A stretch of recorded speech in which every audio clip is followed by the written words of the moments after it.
Okay, so since this is a Iron Eagle trailer, 26 foot, it comes pre-drilled with a lot of the holes that you need, but since I'm doing a timber frame and I have the posts exposed on the inside, I had to drill holes for the 6 posts going straight up I did 5/8 inch all thread, threaded with a heavy duty driver into the center of the post into a 1/2 inch hole, and that 1/8 inch difference is just enough to allow you to drive in the thread. I think I got about 6 inches of this all thread, maybe slightly more into the post in the house. So I feel like that's plenty to hold it down. But one thing I did run into is that these lights on the Iron Eagle trailer, this tube that the light fits into ran all the way back to where my all thread hole was going to be drilled. So we actually had to cut this off. I had my friend help me with this. We just used the angle grinder. It didn't take too long. And so that wasn't that big of a deal. And the way these lights work is they just pop out, and they don't go in all the way. They just go in a very short bit. So we were able to take the cables out, cut the tube, and then I was able to drill the hole for the post. So just wanted to share that because I thought, if you're buying one of these trailers and you're doing something similar, it's good to know what you're gonna run into, I think. Because building a house by yourself mostly is kind of an undertaking, and there's a lot of unknowns, so one less unknown is a good thing. So what I'm doing, I just want to show this. I'm using one of these. I just had regular nuts, but these ones are locking. I have this plastic insert. I don't really know much about it. Maybe it's not even a plastic insert. It's literally just, I guess the thread just ends. So I've been putting these on this impact driver,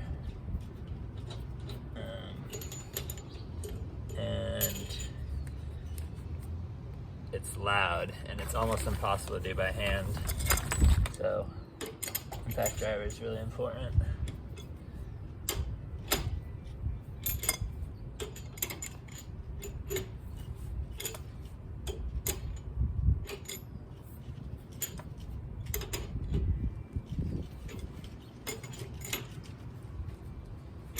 Okay, that's enough. We're threaded. Here we go.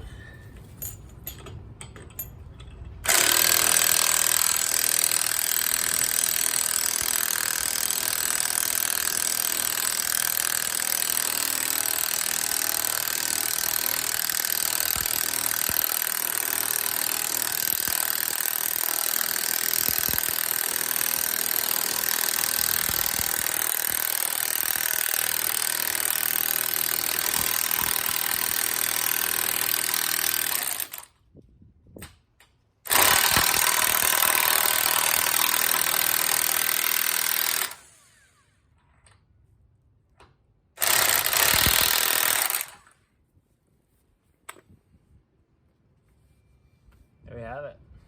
There's gonna be 6 of these. This is hot.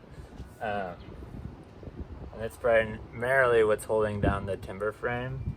And then also the timber frame is wrapped with 2x4 studs that are attached to sill plates with 1/2 inch bolts and nuts right up in here, just like normal. So, although this one's loose, make sure you check your nuts. Probably you should get lockers on these too, now that I'm thinking about it.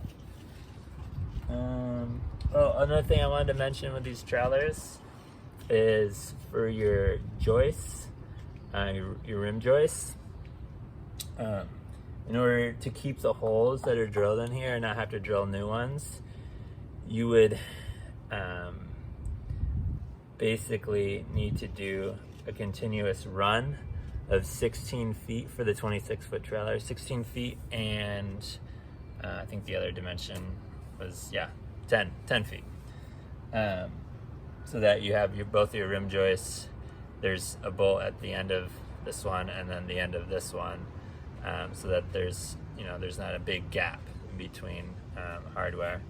So I ended up going to Home Depot and bought two 2x4s, 2x6s, which is sad because I own a sawmill, and that's one of the only, there's two 2x6s in this house that I did not mill.